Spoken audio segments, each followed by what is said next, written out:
Hello guys, welcome to our channel Indian comics universe. तो आज की कॉमिक्स है रूहों का सिकंजा। तो चलिए शुरू करते हैं बिना किसी देरी के।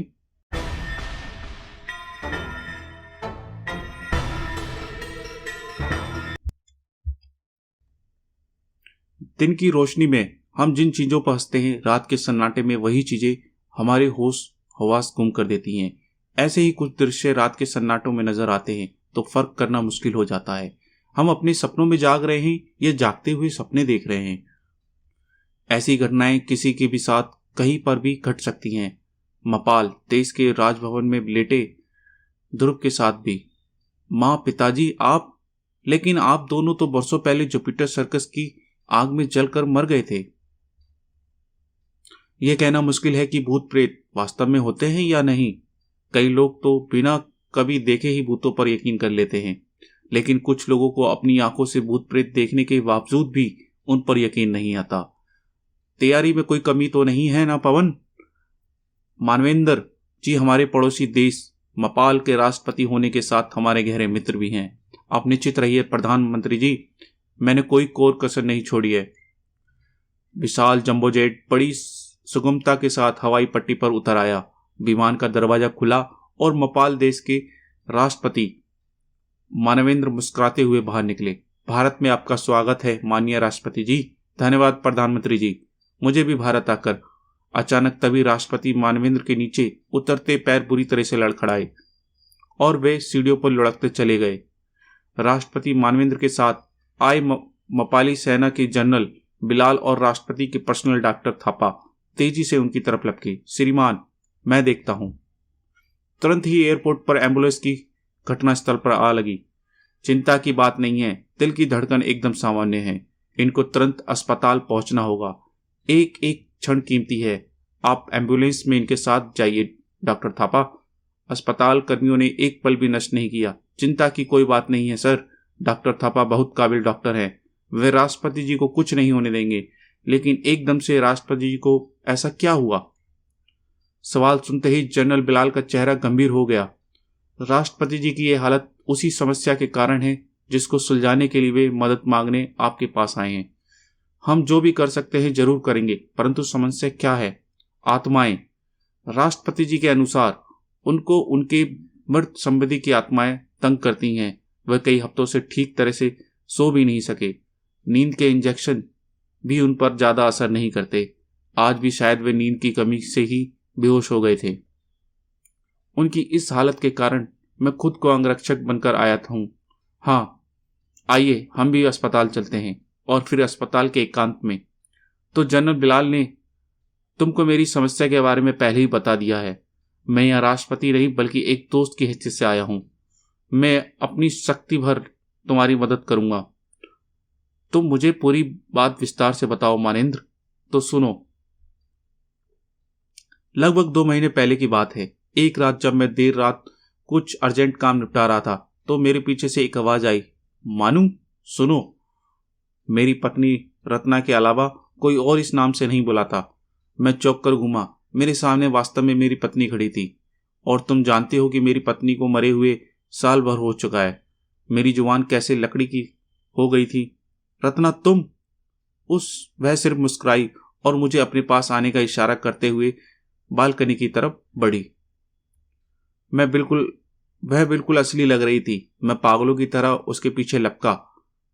वह तब तक दरवाजे से बाहर निकल चुकी थी। मैं बालकनी पर पहुंचा तो कुछ मैंने देखा।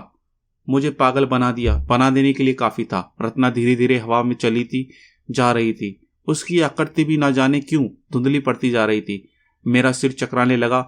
धड़कने कदमों के कमरे से बाहर आने के वापस मुड़ा और डर के मारे मेरे पैर जड़ हो गए। कमरे में मेरी कुर्सी पर बैठे हुए बरसों साल मर चुके मेरे पिताजी मुझे अपने पास आने का इशारा कर रहे थे।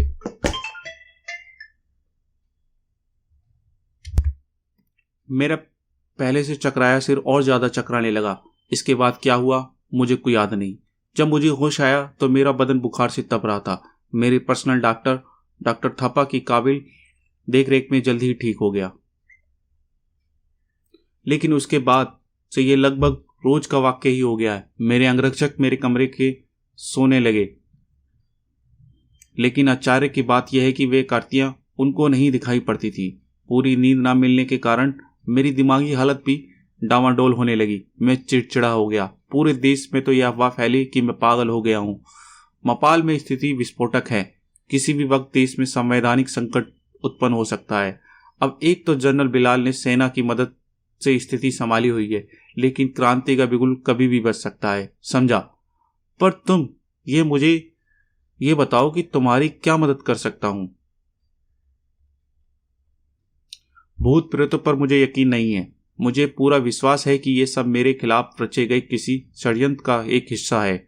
मुझे एक ऐसा व्यक्ति चाहिए जो षड्यंत्रकारियों को बेनकाब करके मेरे देश का इस दलदल से बाहर निकाल सके। लगता है कि तुम ऐसे किसी खास आदमी के बारे में पहले से सोच कर आए हो। कौन है वह सुपरमैन?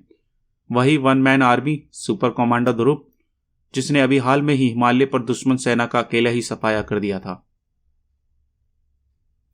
मैं भी ध्रुव के बारे में ही सोच रहा था, पर ऐसे कामों के लिए बिल्कुल उपयुक्त व्यक्ति है। मेरे ख्याल से मेरा कहना वह कभी नहीं टालेगा। मैं उसकी अभी बुलाता हूं। और ध्रुव अपने प्रधानमंत्री का कहना नहीं टाला। भारत की यात्रा के बाद जब राष्ट्रपति मानेंद्र मपाल पहुंचे तो ध्रुव उनके साथ था। आओ ध्रुव, यह राजभवन है, यानी मपाल का राष्ट्रीय राष्ट्रपति राजभवन। ऊपर की मंजिल पर दाहिनी तरफ हमारा निवास स्थान है। बहुत ही सुंदर है राजभवन। आओ सब अंदर चलें। ये गेस्ट क्वार्टर है। तुम अपना नहा धोकर तैयार हो जाओ। बाकी बातें हम डिनर पर करेंगे, जैसे आपकी इच्छा श्रीमान। रात को डिनर के बाद जब ध्रुव और राष्ट्रपति अकेले रह गए तब, श्रीमान, आपने इस काम के लिए भारत में से सहायता क्यों मांगी? ये काम तो आपकी खुफिया एजेंसी भी कर सकती है। हाँ, लेकिन षड्यंत्रकारियों की खुफिया एजेंसी में इतना गहरी घुसपैठ है कि हमको नहीं पता, इसलिए हम उन पर भरोसा नहीं कर सकते। यह तो स्पष्ट है कि अगर षड्यंत्र है तो आपको राष्ट्रपति पद से हटाने के लिए है। आपकी हट जाने से सबसे ज्यादा फायदा किसको होगा? मेरे ख्याल से सबसे ज्यादा फायदा हमारी विरोधी पार्टी के नेता नागपन भंडारी को होगा। कैसे? देखो, अगले चुनाव कुछ ही महीनों में होने वाले हैं। अगर जनता को शक हो गया कि मेरा दिमाग खराब हो गया है तो मेरी पार्टी चुनाव हार जाएगी और हमारी प्रमुख विरोधी पार्टी चुनाव आसानी से जीत जाएगी और नागपन भंडारी उस पार्टी का अध्यक्ष होने के कारण राष्ट्रपति बन जाएगा। तो अब हमारा पहला काम, मानू? एक सर्द आवाज पीछे से उभरी। राष्ट्रपति भवन आवाज सुनते ही पूरी तरह से भयभीत हो उठे। वही है ध्रुव, वही मेरी पत्नी। देखो ध्रुव, आओ मानू, मेरे पास आओ। आवाज तो मैं भी सुन रहा हूं, पर कोई दिखाई नहीं दे रहा। दिखाई पड़ तो रही है, देखो, वह उस गोल टेबल के पास खड़ी है। देखो देखो, दिखी? कहाँ श्रीमान? मुझे तो कुछ नहीं दिख रहा। ये आपके मन का वहम है। तभी गोल टेबल एक झटके से गिर गई। यह क्या? टेबल कैसे गिर गई? वही थी। ओह, मुझे बचा लो, वह मेरे अपने साथ श्रीमान। लेकिन राष्ट्रपति मनिंद्र बेहोश हो चुके थे। राष्ट्रपति जी तो बेहोश हो गए। मुझे तुरंत कॉल बेल बजाकर मदद। अरे, दरवाजे के बाहर कोई खड़ा हुआ है, यानी कोई हमारी बातें जासूसी कर रहा है। ध्रुव ने एक झटके से दरवाजा खोला।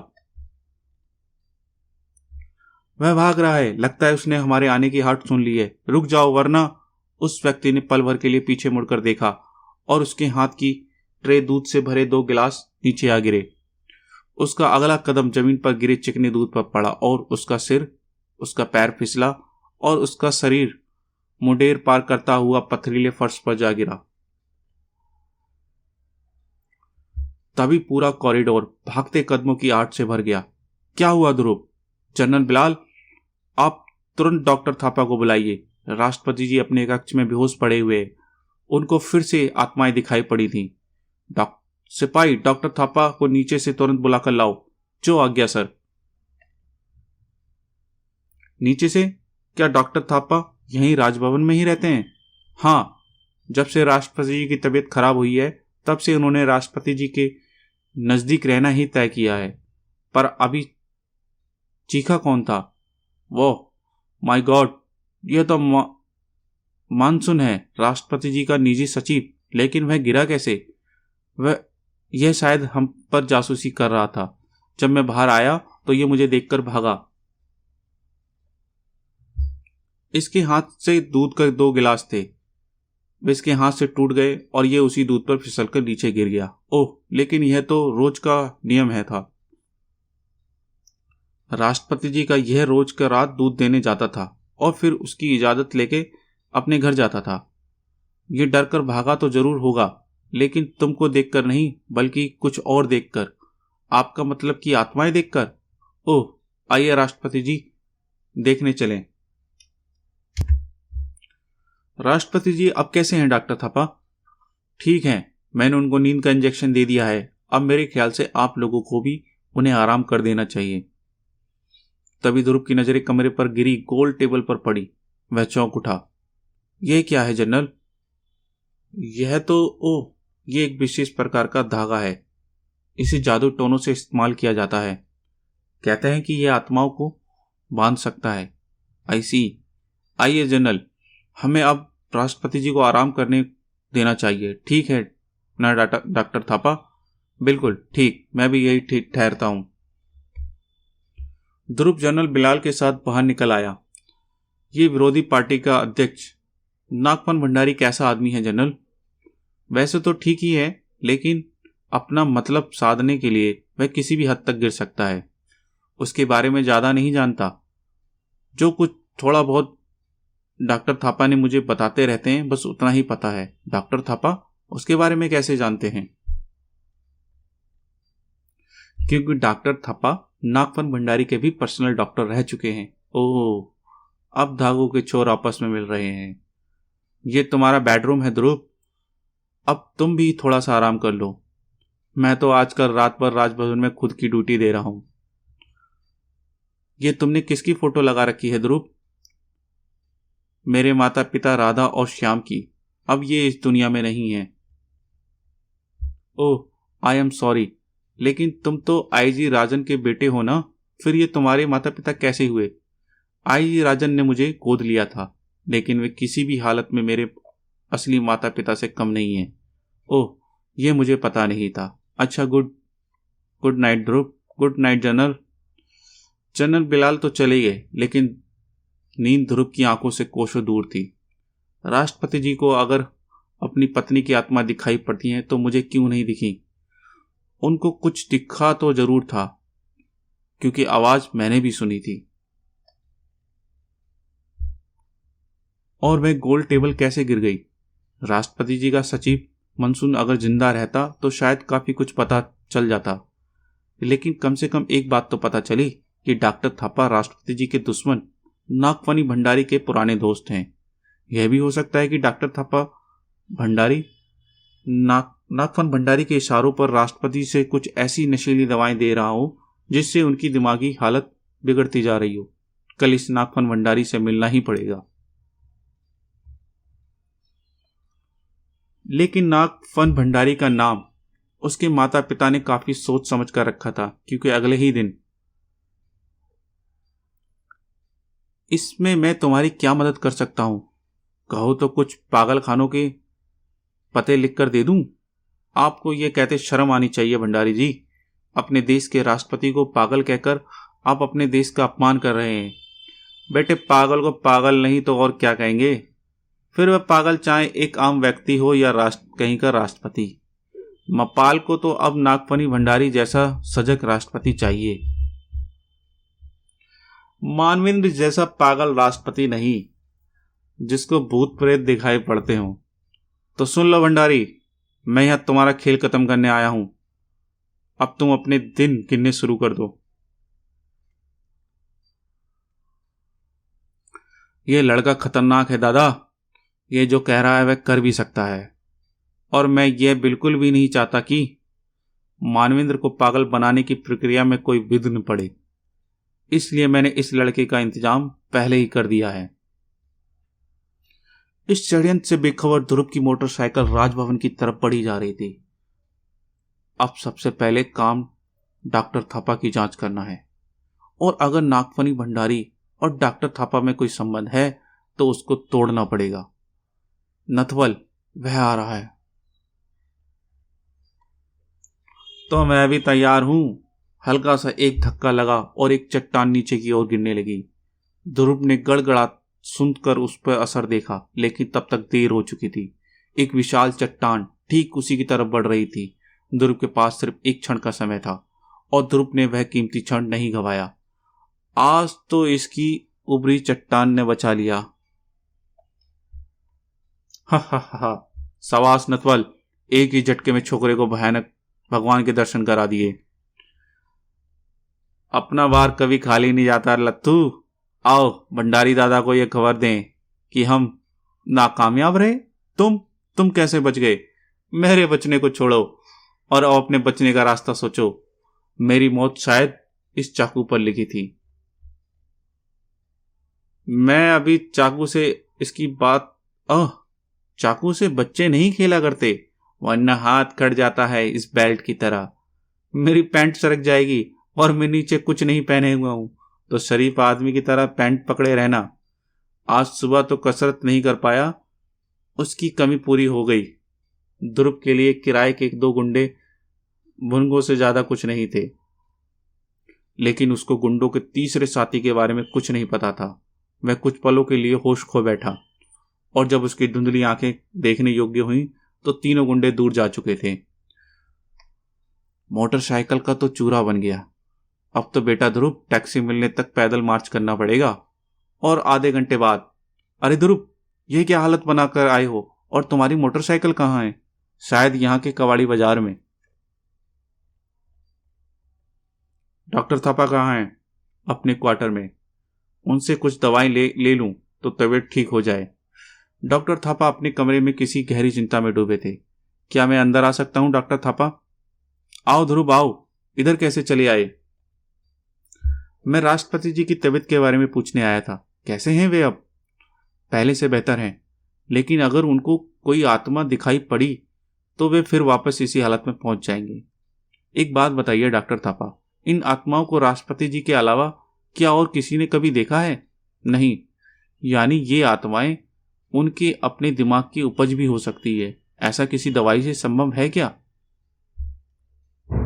क्यों नहीं, ऐसे नर्वस टॉनिक आते हैं जिनको ज्यादा मात्रा में लेने से दिमाग का बुरा असर पड़ता है और आदमी को तरह तरह की चीजें दिखाई पड़ने लगती हैं। तो अब एक आखिरी प्रश्न का उत्तर दीजिए डॉक्टर थापा, कि आप ये टॉनिक राष्ट्रपति जी को कब से दे रहे हैं? क्या बक रहे हो? क्या बकवास कर रहे हो तुम?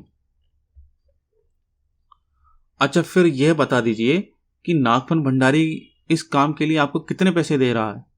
मैं तुम्हारी बदतमीजी का जवाब अभी भी दे सकता हूं, लेकिन इस वक्त तुम हमारे मेहमान हो। Now get out. ठीक है डॉक्टर थापा, लेकिन सच सामने आकर ही रहता है। आगे से यह हमेशा याद रखना कि मैं तुम पर नजर रखे हुआ हूं। राष्ट्रपति जी को डॉक्टर थापा के बारे में बताने से पहले मुझे कुछ और सबूत इकट्ठे करने होंगे, क्योंकि उनको डॉक्टर थापा पर बहुत भरोसा है। वह दिन बिना किसी अन्य घटना से बीत गया और रात की काली चादर पूरे भोपाल में फैल गई। राष्ट्रपति जी अभी भी सो रहे हैं। ध्रुव, तुम भी थोड़ा आराम कर लो तो ठीक रहेगा। बाद में अगर चाहो तो हम तुम आज रात साथ ही ड्यूटी देंगे। Okay sir. चलो, आराम के बहाने एकांत तो मिला। मुझे इस वक्त का इंतजार था। डॉक्टर थापा इस समय राष्ट्रपति जी के साथ ही हैं। मुझे पूरा यकीन है कि डॉक्टर थापा अब अपना काम जल्द से जल्द निपटाना चाहेंगे। मैं आज रात खिड़की के बाहर से उन पर नजर रखूंगा ताकि मैं उनको रंगे हाथ। ध्रुव, तभी एक सर्द आवाज कमरे में तैर गई। ध्रुव पलटा और उसके दिल की धड़कन पल भर के लिए रुक गई, क्योंकि यह दृश्य आज वह वर्षों बाद देख रहा था। माँ, पिताजी, मगर आप दोनों तो जुपिटर सर्कस की आग में जल गए थे। हमारे शरीर जल गए हैं बेटे, लेकिन आत्माएं कभी नहीं जलती। हम आज भी जिंदा हैं, लेकिन एक दूसरे रूप में। हम हमेशा तुम्हारे साथ ही रहते हैं बेटे, चाहे तुम हमें देख पाओ या न देख पाओ। राधा और श्याम को अपने सामने देखकर ध्रुव अपने पर काबू न रख सका और वह उनसे मिलने के लिए आगे बढ़ा। हमें छूना मत, हमको छूना मत। लेकिन ध्रुव ने कान कुछ नहीं सुन रहे थे। ये तो बढ़ता ही आ रहा है। आओ राधा, नियमों को तोड़ना ठीक नहीं। यह क्या? ये तो बंद दरवाजे के पार जा रहे हैं। ध्रुव ने लपक कर दरवाजा खोला वे रहे, माँ, पिताजी। अरे ध्रुव, कहाँ भागते जा रहे हो? वो देखो जनरल, मेरे बिछड़े माँ बाप, पिताजी। कहाँ कहाँ है तुम्हारे माँ पिताजी? मुझे तो कुछ नहीं दिखाई दे रहा। दोनों आकृतियों की नजरों से दूर जाते देख ध्रुव धैर्य खो बैठा। हटो रास्ते से जनरल, वरना वे गायब हो जाएंगे। वे रहे, माँ रुक जाओ, रुक जाओ। ध्रुव पागलों की तरह दौड़ रहा था, लेकिन फासला उतना ही था, और उसको यह भी होश नहीं था कि वह परछाई उसको किस तरफ ले जा रही थी। उसको होश आया तब वे दोनों गायब हो गए, लेकिन कहाँ?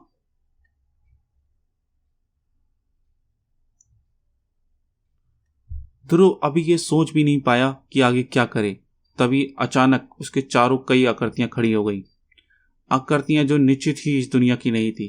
कौन हो तुम सब? हम तुम्हारे दोस्त हैं ध्रुव। तुम्हारे असली माँ बाप चाहते हैं कि तुम हमारे साथ ही रहो, इसलिए हम तुमको साथ ले जाने आए हैं। ही। मुझे जाने दो, जाने दो। बचकर निकलने के सभी रास्ते बंद हो चुके थे। चारों तरफ से आत्माएं ध्रुव की तरफ बढ़ रही थी, लेकिन ध्रुव अपने रास्ते से पहुंचने से पहले ही गायब हो गई। कौन?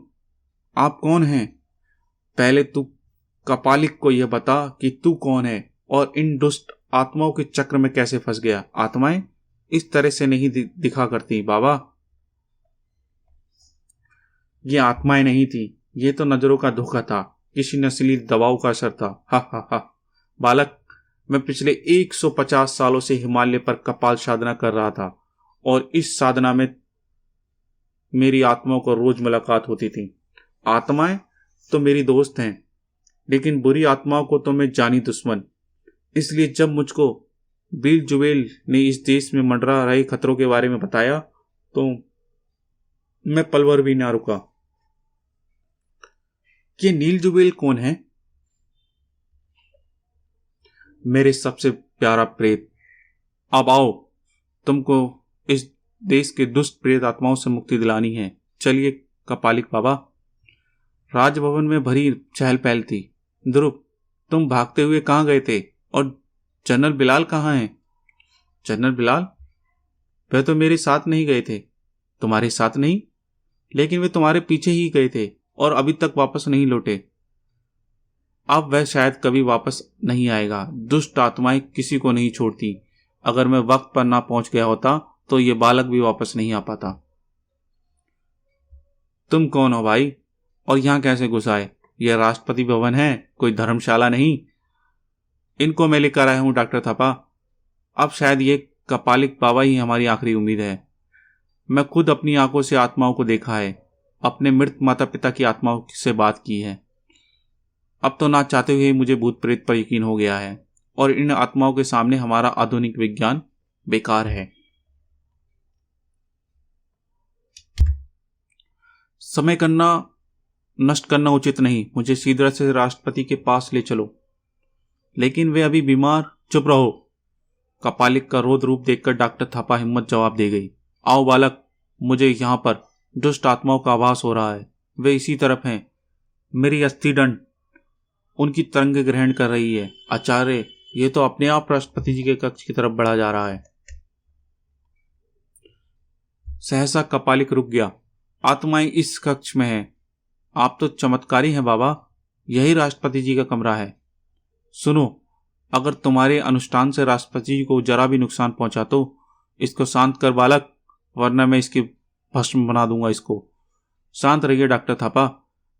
कपालिक बाबा राष्ट्रपति की मदद करने आए हैं। उनको नुकसान पहुंचाने का उनका कोई इरादा नहीं है।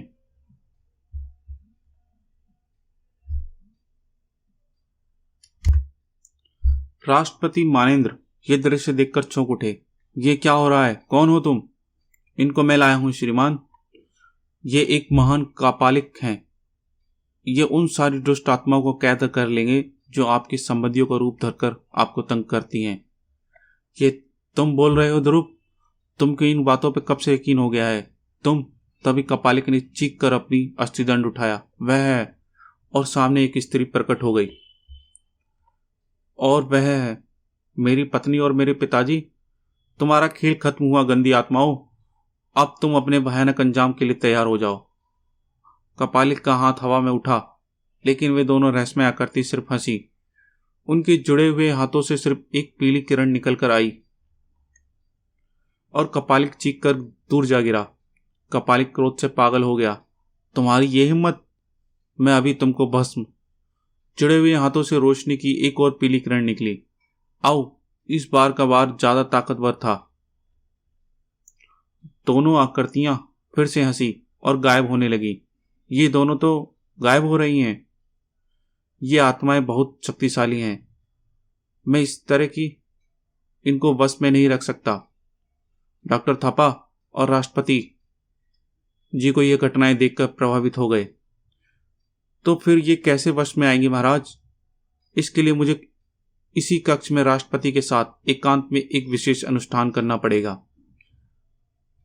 उससे मुझको वह शक्ति प्राप्त होगी जिससे ये आत्माएं मेरे बस में आ जाएंगी। कहीं आप लोग राजी हैं? हाँ हाँ, एकदम तैयार हूं। जो कुछ चाहिए बताओ, मैं सब ला कर देता हूं। तुम्हारा क्या कहना है बालक? मुझे तो सिर्फ कहना है कि अब तुम्हारा खेल खत्म हुआ कपालिक। कपालिक परवर की सारी स्थिति समझ गया। तो यह ले।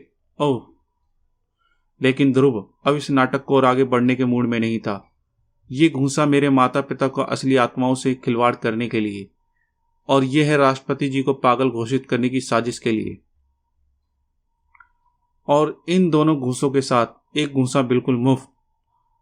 अब माफी मांग राष्ट्रपति जी से और अपने गंदे मुंह से बता कि तू कौन है। लेकिन ध्रुव यहीं पर गलती कर गया, क्योंकि राष्ट्रपति मानिंद्र के पैरों में गिरा काल्पनिक तेजी से उठा।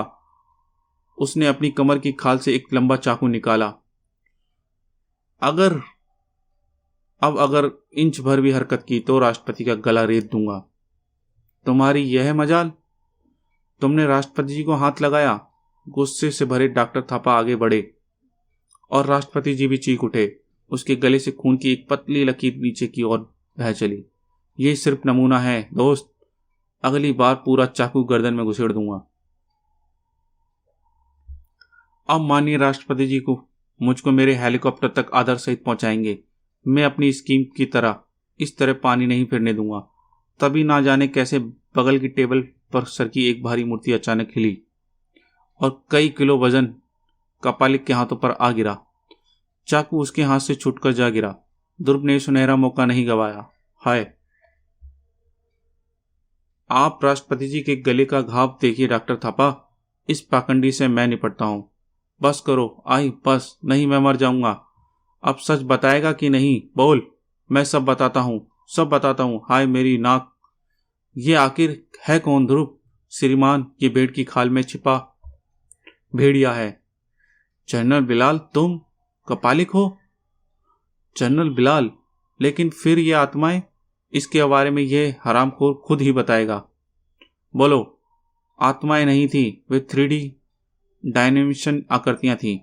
प्रोफेसर नॉन के बनाए स्पेशल प्रोजेक्ट से प्रशिक्षित की जाती हैं। प्रोफेसर हान, वही जिसकी 3 महीने पहले हत्या हो गई थी। हाँ वही। ये सब उसी के दिन से शुरू हुआ था जिस दिन हान की हत्या हुई थी। उस दिन हान ने मुझको अपना नया आविष्कार दिखाने के लिए डिनर पर आमंत्रित किया था। ये 3 डायमेंशन प्रोजेक्ट सिर्फ कैलकुलेटर जितना बड़ा है। हा, लेकिन जनरल, तुम इतनी बड़े सिर्फ 4 प्रोजेक्ट की मदद से पूरी सेना से मोर्चा ले सकते हो। वह कैसे? देखो, मैं इससे पहले से रिकॉर्डिंग की हुई है। यह एक कैसेट डालता हूं और अब ध्यान से देखो। ओह वाह! प्रोफेसर हान ने बटन दबाया और सामने की पूरी सेना खड़ी हो गई। क्या कोई कह सकता है जनरल कि ये असली सिपाही नहीं है, बल्कि उनका चलती फिरती 3 डायमेंशनल इमेज है, यानी 3 आयामी आकृति? नहीं, ये तो बिल्कुल असली लग रहे हैं।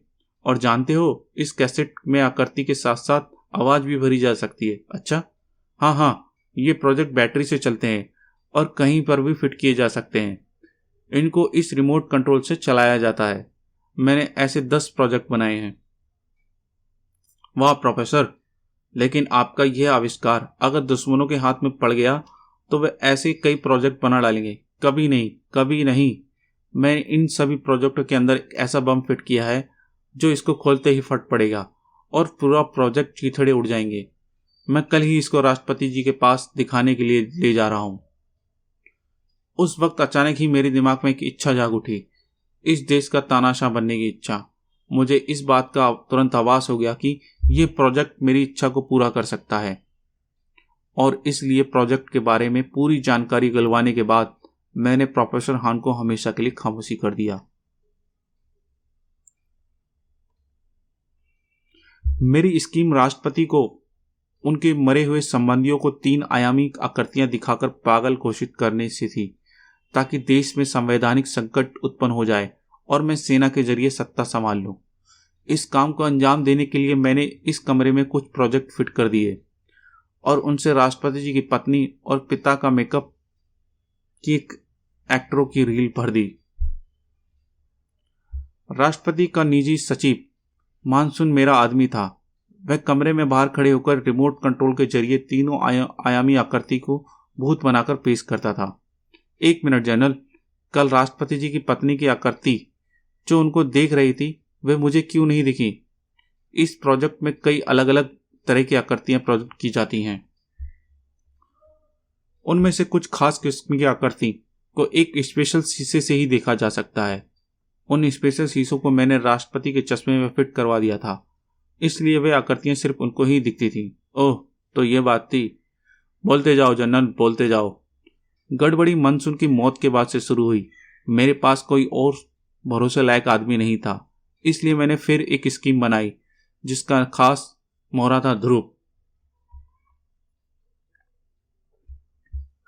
इसके कमरे में रखी उसकी असली माँ बाप की फोटो को अनुसार मैंने एक्टरों को मेकअप करके कुछ रीलें तैयार की और फिर उनके कमरे में प्रोजेक्ट फिट करके उनमें हुआ रील भर दी। फिर जैसे ही मैंने सोचा था वैसे ही हुआ। ध्रुव अपने माँ बाप की आकृति का पीछा करता करता वहां तक आ गया जहां तक मैं कपालिक के वेश में इससे पहले से इंतजार कर रहा था। इसको अपने प्रभाव में लेकर मैं यहां तक पहुंच गया। इस अस्थिदंड में छिपे रिमोट कंट्रोल के जरिए मैंने इस कमरे में सारा नाटक किया, और वह अनुष्ठान तो सिर्फ एक बहाना था। दरअसल मुझे राष्ट्रपति को एकांत में दबोचने का मौका चाहिए था ताकि मैं उनकी हत्या करके गायब हो जाऊं। लेकिन यह काम तो तुम कभी भी कर सकते थे, क्योंकि राष्ट्रपति कक्ष में तो तुम खुद ही पहरा देते थे। यह इतना आसान नहीं था। डॉक्टर थापा अक्सर पूरी रात राष्ट्रपति जी कक्ष के बाहर रहते थे। दिन में तो यह काम करना असंभव था, और यह बिल्कुल भी नहीं चाहता था कि मैं किसी भी जनरल बिलाल पर रत्ती भर भी शक पड़े। राष्ट्रपति की हत्या के बाद लोग आत्माओं पर शक करते रह जाते। अगर किसी को काल्पनिक कपालिक पर शक होता तो कपालिक उनको कभी ना मिलता, क्योंकि कपालिक अब तक वापस जनरल बिलाल बन चुका होता। वाह, तुमने मेरी हत्या की कोशिश तो जरूर की बिलाल, लेकिन तुमने जो स्कीम बनाई वह वाकई काबिले तारीफ थी। और फिर बाद में तुमने सिर्फ मुझ पर ही नहीं बल्कि पूरे मपाल पर अपने एहसानों का बोझ लाद दिया है ध्रुव। एहसान कैसा श्रीमान, यह तो मेरा कर्तव्य था। तुम जो भी कह लो, लेकिन तुमने 2 ही दिन में यह सब कुछ कैसे कर दिखाया। शक तो मुझे पहले दिन ही हो गया था जब आपके कमरे में गोल टेबल अपने आप पलट गई थी। जब मैंने उसके पाए पर एक धागा बांधा देखा तो मैं समझ गया कि किसी बाहर से डोरी खींचकर टेबल को पलटाया है। बाहर आकर मनसुख को भागते देखकर मेरा शक और पक्का हो गया। मैं समझ गया कि इन आत्माओं के पीछे आदमियों का ही हाथ है। शुरू से मेरा शक नागफन भंडारी और डॉक्टर थापा पर था। मेरा सवाल यह था कि चूंकि आत्माएं सिर्फ आपको ही दिखती हैं, इसलिए वे किसी दवा का नतीजा हो सकती हैं, और ऐसी दवाएं सिर्फ आपको डॉक्टर थापा ही दे सकते हैं फिलहाल। लेकिन कल रात जब मुझे भी आत्माएं दिखाई पड़ी तो मेरा विचार एक झटके में बदल गया। मैंने तय किया कि मैं अब ऐसा दिखावा करूंगा कि मुझे भी आत्माओं में यकीन हो गया है। मेरी योजना सफल भी रही। कपालिक के रूप में जनरल बिलाल ने भी यही समझा कि मैं उसके चक्कर में फंस गया हूं, लेकिन असलियत यह थी कि जनरल बिलाल मेरे चक्कर में फंस रहा था। जनरल बिलाल को तुमने पहचाना कैसे? मैं और डॉक्टर थापा तो उसको बिल्कुल नहीं पहचान पाए। तुरंत जो उसको मैं नहीं पहचान पाया, क्योंकि वहां मैंने उसको कपालिक के रूप में देखा था। वह काफी अंधेरा था और उसने मेकअप भी काफी अच्छा किया था। लेकिन जब मैंने उसको राजभवन की रोशनी में देखा तो पाया कपालिक के माथे की ऊपर वाली खाल का रंग बाकी चेहरे से बिल्कुल गोरा था, ठीक वैसा ही जैसा धूप में हमेशा टोप पहनने से हो जाता है। ये गौर करते ही मेरी एक झटके में उसको पहचान लिया। मेरा रहा सा शक तब दूर हो गया जब वह राजभवन में घुसकर बगैर रास्ता बताए सीधे आपके कक्ष में पहुंच गया।